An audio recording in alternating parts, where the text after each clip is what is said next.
প্রিয় দর্শক, সংবাদপত্রে বাংলাদেশ অনুষ্ঠান থেকে আমি রেজানুর রহমান আপনাদেরকে স্বাগত জানাচ্ছি। বিভিন্ন জাতীয় দৈনিকে প্রকাশিত খবরের বিশ্লেষণ নিয়ে আমাদের আজকের এই অনুষ্ঠানে অতিথি হিসেবে উপস্থিত আছেন নাগরিক সংহতির সাধারণ সম্পাদক শরীফুজ্জামান শরীফ। শরীফ, আপনাকে স্বাগত অনুষ্ঠানে। পত্রপত্রিকায় প্রকাশিত কয়েকটা গুরুত্বপূর্ণ শিরোনাম আমি আপনাকে একটু পড়ে শোনাই, তারপর আমরা আলোচনায় যেতে চাই। প্রথম আলো, কোটার বিষয়টি সর্বোচ্চ আদালতে নিষ্পত্তি করা উচিত, মাননীয় প্রধানমন্ত্রী বলেছেন। বাজার পরিস্থিতি, ডিম, মুরগির বাচ্চা ও খাদ্যের দাম বাংলাদেশেই বেশি। কোটা বিরোধী আন্দোলন, বাংলা ব্লকেডে স্থবির রাজধানী। সমকাল শিরোনাম, কোটা বিরোধী আন্দোলন, আওয়ামী লীগে দুশ্চিন্তা, অস্বস্তি, বিভক্তি, রাস্তায় রাস্তায় বিক্ষোভ, দিনভর অচল রাজধানী। 10 বছরে রপ্তানি বেশি দেখানো হয়েছে $65 মিলিয়ন। যুগান্তর, বাংলা ব্লকেডে স্থবির সড়ক, বগুড়ায় রথযাত্রায় বিদ্যুৎস্পৃষ্ট হয়ে মৃত্যু 5, আহত শতাধিক। কালের কণ্ঠের শিরোনাম, গাছ না লাগিয়েই তোলা হলো 169 কোটি টাকা। কোটার বিষয়টি সর্বোচ্চ আদালতে নিষ্পত্তি করা উচিত, মাননীয় প্রধানমন্ত্রী।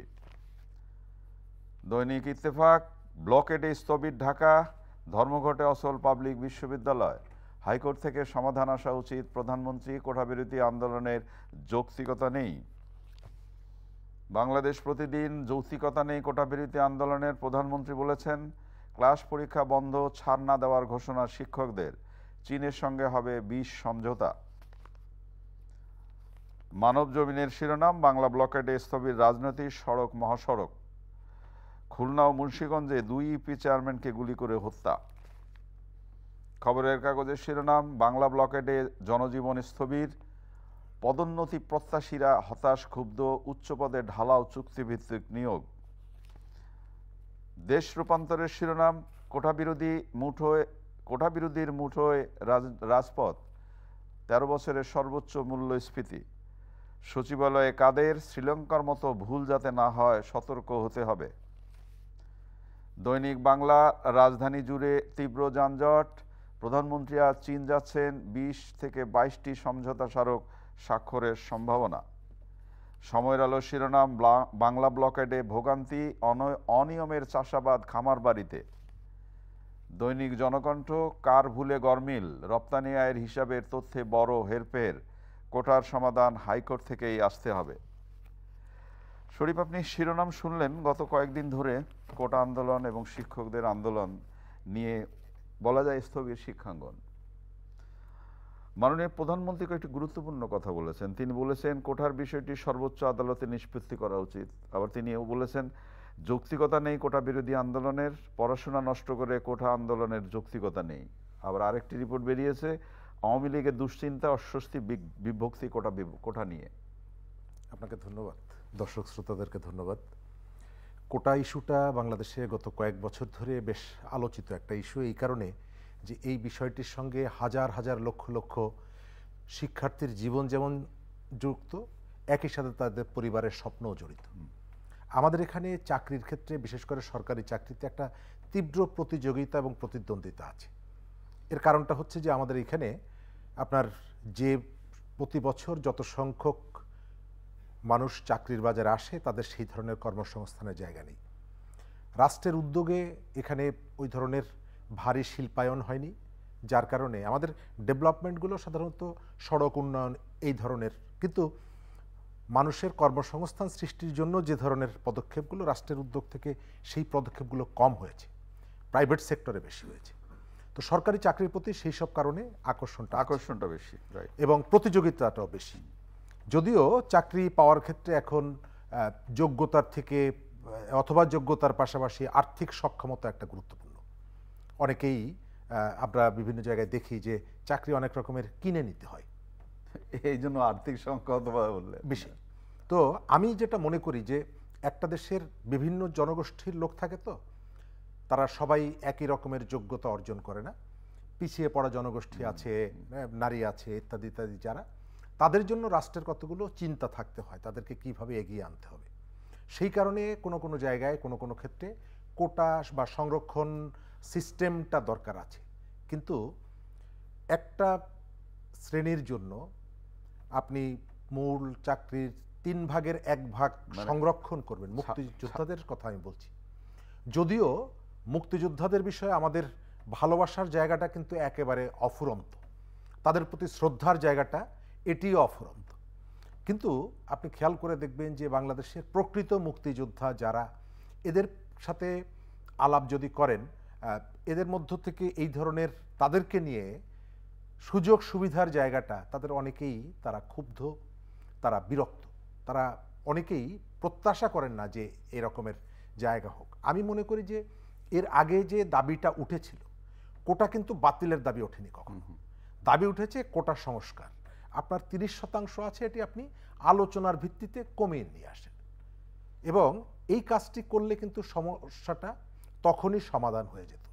আমি মনে করি যে এই যে কোটার সিস্টেমটা, এটা মুক্তিযোদ্ধারা করেনি, সুতরাং কেউ যদি কথাবার্তার মধ্য দিয়ে তাদেরকে অশ্রদ্ধা করতে চায়, সেটি ভয়ানক একটি অন্যায় কাজ হবে। বাংলাদেশের সৃষ্টির জন্য যে মুক্তিযোদ্ধারা জীবন দিয়েছেন, ত্যাগ স্বীকার করেছেন, তাদের জন্য আমাদের অনেকগুলো দায়িত্ব আছে।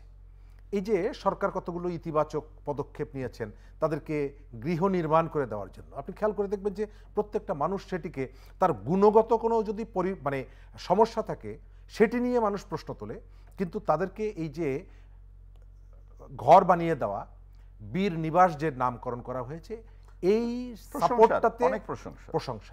সুতরাং মুক্তিযোদ্ধাদেরকে শ্রদ্ধা করা, সম্মান করা, তাদেরকে আর্থিকভাবে সুবিধাগুলো দেওয়া, অথবা এই ধরনের কোনো সুবিধায় যদি তাদেরকে যুক্ত করা যায়, সরকার যে কতগুলো পদক্ষেপ নিয়েছে সেই বিষয়ে কোনো কারো আপত্তি নেই। আমরা আপত্তির জায়গাটা হচ্ছে এইটা যে একটা জনগোষ্ঠীর বা একটা বিরাট সংখ্যক মানুষকে আপনি এইভাবে একটা সংরক্ষণ করে রাখলেন তাদের জন্য। যদিও এখন কিন্তু মুক্তিযোদ্ধাদের সন্তানদের একটা বড় অংশ এই চাকরির বয়স থেকে আরো বড়, মানে যেহেতু একটা সময় অনেক দিন অনেক পেরিয়ে গেছে, তখনই প্রশ্নটা উঠে। আমি এই জায়গাটা ক্লোজিং এর জায়গাটা যেটা মনে করব যে আদালত সর্বোচ্চ জায়গায়, আমাদের সংবিধান অন্যান্য জায়গাগুলো আছে, শ্রদ্ধার জায়গা আছে, সব বিষয়গুলোকে আদালতের কাছে নিয়ে যাওয়া উচিত না। অনেক রাজনৈতিক বিষয় আছে যে বিষয়গুলোকে আসলে রাজনৈতিকভাবেই সমাধান করা উচিত।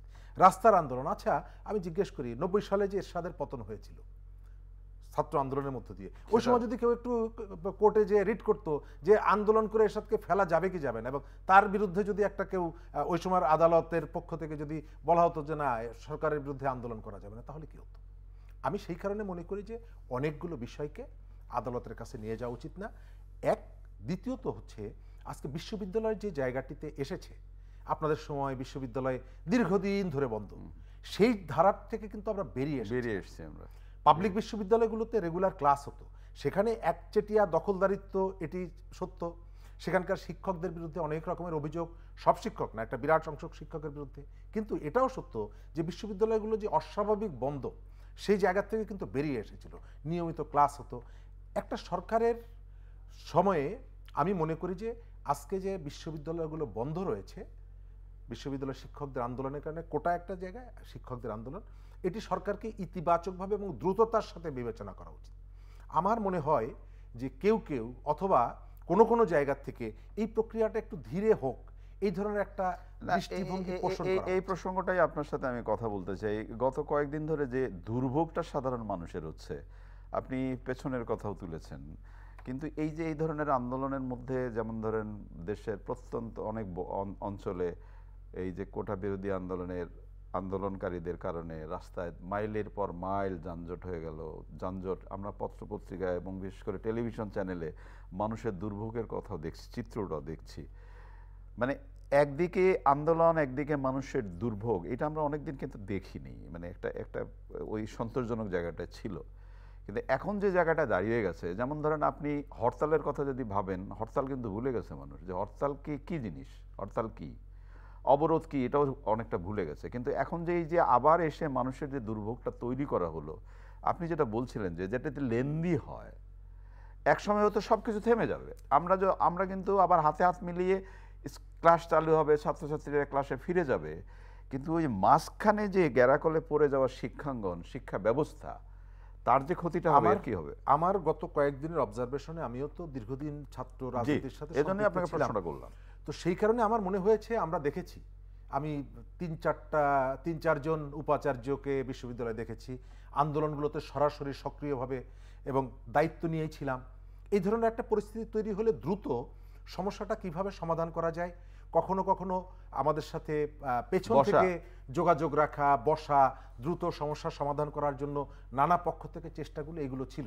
কিন্তু গত কয়েকদিন ধরে আমি দেখছি যে বিশ্ববিদ্যালয়ের শিক্ষকদের এই যে আন্দোলনটা হচ্ছে, আমি গতকালকেও একজন বিশ্ববিদ্যালয়ের শিক্ষককে পেয়েছিলাম একটা টেলিভিশনে, তাদের কাছ থেকে যে তথ্যগুলো পাচ্ছি যে ওই ধরনের এগিয়ে এসে একটা সমস্যার সমাধান করার জন্য রাষ্ট্রের পক্ষ থেকে যে ধরনের উদ্যোগটা থাকা দরকার, সেই উদ্যোগে একটা ঘাটতি আছে। ইতিমধ্যেই আওয়ামী লীগের সাধারণ সম্পাদকের সাথে একটা বৈঠক হওয়ার কথা ছিল, অনিবার্য কারণে সেটিও বন্ধ করা হয়েছে। তো আমার দৃষ্টিতে যে এর পেছনে অনেকগুলো কারণ থাকে, নানা একটা ইস্যুর পেছনে অনেকগুলো ইস্যু থাকে।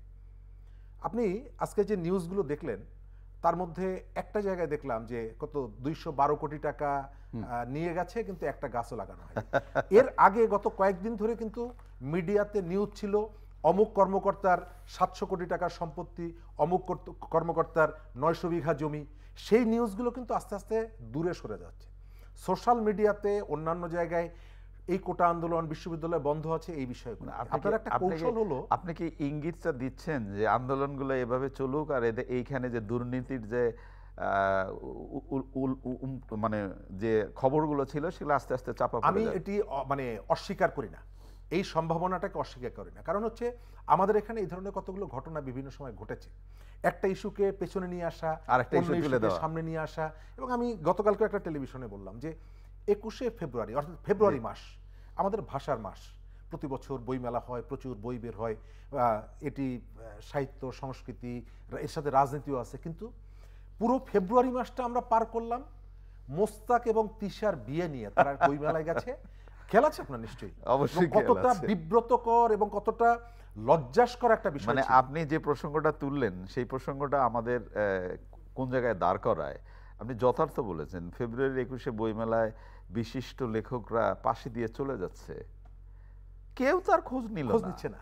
আমরা এই যে ভদ্রলোকের যাদের নাম বললেন তারা আসছে, মানুষের ঢল নেমে পড়লো পক্ষে বিপক্ষে। না এই সংস্কৃতি, এই যে জায়গাগুলোতে এরকমের ঘটনা আমাদের এখানে নানা সময় ঘটেছে। আর আরেকটা স্লোগান বিভিন্ন সময় আসে, এটা সব সরকারের কাছ থেকে, যে এই আন্দোলন আসলে বহিরাগতরা, বাইরের থেকে এসে এটি করানো হচ্ছে। আমি মনে করি যে যে কোনো নাগরিক তার যে কোনো বিষয়ে কথা বলার অধিকার আছে। এই আন্দোলনটি খেয়াল করে দেখবেন যে এত বিপুল সংখ্যক শিক্ষার্থী নামার পরেও এখন পর্যন্ত কিন্তু সহিংস হয়নি, এখন পর্যন্ত কিন্তু সহিংস হয়নি। তারা নিয়মতান্ত্রিকভাবে আন্দোলন, এবং মিছিলে যে মুখগুলো দেখা যায় একেবারে সাধারণ, একেবারে কোনোদিন হয়তো মিছিলে নামার কথা না তাকেও মিছিলে নামতে দেখা গেল। তো আমি যেটা মনে করি যে এই আন্দোলনটাকে এর আগে বিভিন্ন সময় আমরা দেখেছি যে কতগুলো স্যাবোটাজ করা হয়। যারা আন্দোলন করছে তাদেরকে এই বিষয়টা সতর্ক রাখা, সরকারের পক্ষ থেকেও দ্রুত এই সমস্যাটার সমাধান করা। কোটা দরকার আছে, কিন্তু কোটার সংস্কার প্রয়োজন আছে। এবং আপনি যথার্থ ইতিবাচক দৃষ্টিভঙ্গি নিয়ে অবশ্যই আপনি যথার্থই বলেছেন যে মুক্তিযুদ্ধে যে তাদের অবদান সেটা আমাদের স্যালুট করতে হবে, এবং সেই বিষয়গুলো খুব স্পর্শকাতর আমাদের জন্য। কিন্তু সব মিলিয়ে ঠিক এই সময় যদি 56 ভাগ কোটার মধ্যেই পড়ে থাকে, তাহলে সাধারণ ছাত্রছাত্রীরা যারা বলছে যে আমার যখন কোনো কিছু নেই, আমার মেধাটাই হলো আসল, আমি মেধা দিয়ে আমি সামনে এগোতে চাই, আমার কি হবে, সেই প্রশ্নটাই তারা করবার চেষ্টা করেছে। মাননীয় প্রধানমন্ত্রী আজকে চীন যাচ্ছেন এবং 20 থেকে 22টি সমঝোতা স্মারক হবে হয়তো। সেই জায়গা থেকে অনেক আশা তো জাগতেই পারে নাকি? অবশ্যই চীন আমাদের পরীক্ষিত অর্থনৈতিক ক্ষেত্রে পরীক্ষিত বন্ধু। চীনের আমাদের জন্মর সময়ের চীনের ভূমিকাটা আবার কিন্তু ইতিবাচক ছিল না। তো সেই দিক থেকে আমি পরীক্ষাটা কখন থেকে ধরবো, বাংলাদেশের জন্মের যে মানে কখনো কখনো মনে হয় আমরা তাহলে সেটিকে বাদ দিয়ে হয়তো ধরতে হয়। তবে চীন বেশ কৌশলী, তারা সব সরকারের সাথে একটা সম্পর্ক রাখে। গত কয়েক বছর ধরে আমাদের এখানে ডেভেলপমেন্টের ক্ষেত্রে, বিশেষ করে যোগাযোগ ব্যবস্থার ক্ষেত্রে চীনের একটা ইতিবাচক ভূমিকা আছে। চীন এই ভূমিকাটা বিভিন্ন জায়গায় পালন করছে। গত পরশুদিন একটা বার্তা আমরা পেয়েছি, সরকারি দলের সাধারণ সম্পাদক তিনি বলেছেন যে ভারতের সাথে আমাদের বন্ধুত্বের মাত্রাটা কেমন, চীনের সাথে উনি বলে দিয়েছেন যে কার সাথে কি আমাদের। তো আমরা মনে করি যে চীনের সাথে এই যে সহযোগিতার যে বিষয়গুলো আছে এটি ইতিবাচক। আবার চীনের সাথে আমাদের বিশাল একটা বাণিজ্য ঘাটতি আছে। আমাদের এখানে বিভিন্ন দেশের সাথে যে চুক্তিগুলো হয়, যে ধরনের সমঝোতার বিষয়গুলো হয়, এটি প্রয়োজন আছে। পৃথিবীর এক প্রান্ত থেকে আর এক প্রান্ত এখন নানাভাবে নানাজনে সম্পৃক্ত, আপনি এর থেকে বিচ্ছিন্ন থাকতে পারেন। দেবে আর নেমে মেলাবে মেলাবে মিলিবে। তবে নেওয়ার ক্ষেত্রে এবং দেওয়ার ক্ষেত্রে কখনো কখনো আমাদের যেমন স্বার্থ রক্ষিত হয় না, আমরা বার্গেনিংটা প্রপারলি করতে পারি না, আবার কখনো কখনো এই যে সংযোগটা তাতে সেটাকে নিয়ে বিভ্রান্তিও তৈরি করা হয়। গত কয়েকদিন ধরে ভারতের সাথে সম্পর্ক নিয়েও কিন্তু এক ধরনের প্রচারণা, রাজনৈতিক প্রচারণা আছে, তর্ক আছে, বিতর্ক আছে, সত্যতা আছে, অতিরঞ্জিত কতগুলো তথ্য আছে। আমি মনে করি যে এই বিষয়টাতে সরকারের দায়িত্বটা বেশি, যে কি ধরনের উদ্যোগটা সরকার নিল। তবে শব্দ ব্যবহারের ক্ষেত্রে খুব সহনশীল হওয়া দরকার, সংযত হওয়া দরকার। যেমন কয়েকদিন আগে দেখলাম যে আমাদেরকে একজন মন্ত্রীকে জিজ্ঞেস করেছেন কয়েকজন সাংবাদিক যে প্রধানমন্ত্রী চীনে যাবেন, ভারতের প্রতিক্রিয়া কেমন? তিনি বলেছেন যে না, ভারত অসন্তুষ্ট না। আমি মনে করি যে এই ধরনের শব্দগুলো, ভারত একটা বন্ধু রাষ্ট্র, চীনও আমার একটা বন্ধু রাষ্ট্র, আমি কোন দেশে যাব সেটি কে সন্তুষ্ট কে অসন্তুষ্ট না, এটি পাবলিকলি আপনার বলার প্রয়োজন নেই, উচিত না, এতে আপনার মর্যাদা। অনেক ধন্যবাদ আপনাকে। আমরা একেবারে অনুষ্ঠানের প্রায় শেষের দিকে, যে সময়ে আলোচনা করছি বাংলাদেশের 18টি জেলা বন্যা কবলিত, এবং শরীফ আপনি মনে হয় খেয়াল করবেন, আমি এই অনুষ্ঠানে একাধিকবার অতিথিদের এই প্রশ্নটা করেছি। বিশেষ করে কুড়িগ্রাম অঞ্চলের বন্যা বা বানভাসী মানুষের অবস্থা যদি আপনি দেখেন, বা পত্রপত্রিকা টেলিভিশন চ্যানেলে, মানবেতর জীবনযাপন করছে। তা আমাদের একসময় একটা সংস্কৃতি ছিল, বিশেষ করে যে ছাত্র আন্দোলনের কথা বলি, ছাত্রদের কথা বলি, তাদের পাশে দাঁড়ানো, লঙ্গরকণা খোলা, দল বেঁধে গিয়ে বন্যার্থ মানুষের পাশে দাঁড়ানো। আমরা কি এই সংস্কৃতিটা আদৌকে আস্তে আস্তে কি ভুলে যাচ্ছি নাকি দরকার নেই, নাকি মনে হয়? প্রথমত হচ্ছে যে একটা ইমোশন ক্রিয়েট হয় এরকমের ঘটনায়। আপনার খেয়াল আছে যে করোনার সময় কিন্তু মৃত্যুর ঝুঁকি থাকার পরেও মানুষ করেছে। এর আগে যে বিভিন্ন সময়, আমার নিজের অভিজ্ঞতা আছে, 98 সালে আমরা নিজেরা হাতে রুটি বানিয়েছি ইত্যাদি ইত্যাদি, কতগুলো রিলিফ ওয়ার্ক হয়। কিন্তু এবার আপনি যেটা যথার্থই বলেছেন যে দৃশ্যমানটা হচ্ছে না, দৃশ্যমান নেই। এর একটা বড় কারণ হচ্ছে যে এই উদ্যোগগুলো নেয় শিক্ষার্থীরা, শিক্ষা প্রতিষ্ঠানগুলোতে এখন আন্দোলনে আছে বলেই না। আর বন্যার যে জায়গাটা, আমি মনে করি যে এই জায়গাটায় প্রপার অ্যাড্রেসটা হচ্ছে না। গতকালকে দেখলাম যে সিলেটের যে বানভাসী মানুষের জন্য এই পর্যন্ত যে বরাদ্দ, তাতে গড় বরাদ্দ হচ্ছে মাথা পিছু 7 টাকা। 7 টাকা। তো আমি মনে করি যে এই জায়গাটা, যদিও সরকারের পক্ষ থেকে বলা হচ্ছে এবং একাধিক মন্ত্রীকে দেখেছি সিলেটের কয়েকটি জেলায় তারা উপস্থিত থেকে ত্রাণ সামগ্রী বিতরণ করেছে। আমি মনে করি যে এই সময়কালে শুধু সরকার না, এবং যে রাজনৈতিক দলগুলো শুধু সরকারের সমালোচনা করে, তাদেরও দায়িত্ব হচ্ছে এই বানভাসী মানুষের পাশে দাঁড়ানো, এবং সরকারের দায়িত্ব হলো এই মানুষের পাশে যাতে দাঁড়ানো যায়। তুমি বিরোধী রাজনীতি করো, এই কারণে কোনো তকমা লাগিয়ে তোমাকে এখানে আসতে দিব না, এই মনোভাব থেকে বাইরে আসা, প্রশাসনিকভাবে তাদেরকে সহযোগিতা করা। আর আমরা প্রতি বছর যে বন্যায় মুখোমুখি হচ্ছি, সিলেটে কিন্তু এবার বছরের দ্বিতীয় বন্যা। এই বন্যাটা আমরা কারণটা বলছি যে উজান থেকে নেমে আসা পানিতে, এটা স্বাভাবিক, উজান থেকে পানি তো নামবেই, উপর থেকে তো পানি সাধারণত নিচেই নামে, শুধু তো এইবার নামছে তা তো না।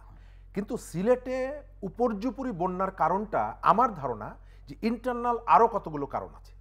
আমার ব্যক্তিগত অভিজ্ঞতা হচ্ছে সিলেট অঞ্চলের, হাওর অঞ্চলে আমার নিয়মিত একটা যাতায়াত বা যোগাযোগের কারণে আমার কাছে মনে হচ্ছে যে এই জায়গাটায় আমাদের যে অংশটি পড়েছে, এই অংশটি ভৌগোলিক যে পরিবর্তনগুলো, এগুলো নিয়ে চিন্তা ভাবনা করার যথেষ্ট প্রয়োজন রয়েছে। জলবায়ু পরিবর্তন, আমরা সেখানে যেভাবে অপরিকল্পিত বাঁধগুলো দিচ্ছি, আমরা কারো কারো ইচ্ছা পূরণ করার জন্য বাড়িতে যাবেন, সেই কারণে হাওরের বুক চিরে, যেটি সাবেক একজন মন্ত্রী, পরিকল্পনা মন্ত্রী মান্নান সাহেব, তিনি কয়েকবার বলেছেন যে কেন এটি হচ্ছে। আপনি চমৎকার বলেছেন, বাড়িতে যাওয়ার জন্য আমি বুক চিরে একটা একবার হাওরের বুক চিরে, যেটা কিশোরগঞ্জে হয়েছে, এটি নিয়ে এখন প্রশ্ন উঠছে, প্রধানমন্ত্রী পর্যন্ত এটি নিয়ে প্রশ্ন তুলেছেন। আমি মনে করি যে এই জায়গাগুলো নিয়ে আমাদের আলোচনা হওয়া দরকার, যে আমরা এইভাবে হাওরকে, স্বাভাবিক যে প্রকৃতির বৈশিষ্ট্য, সেটিকে আমরা নষ্ট করে এইভাবে এগুলি করব কিনা, এবং সেটি হচ্ছে।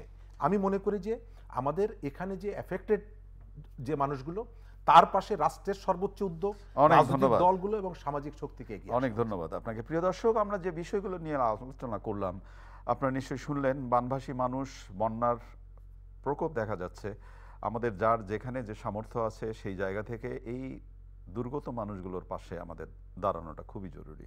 ভালো থাকবেন, আগামীকাল নিশ্চয়ই এই সময় আবার কথা হবে। খোদা হাফেজ।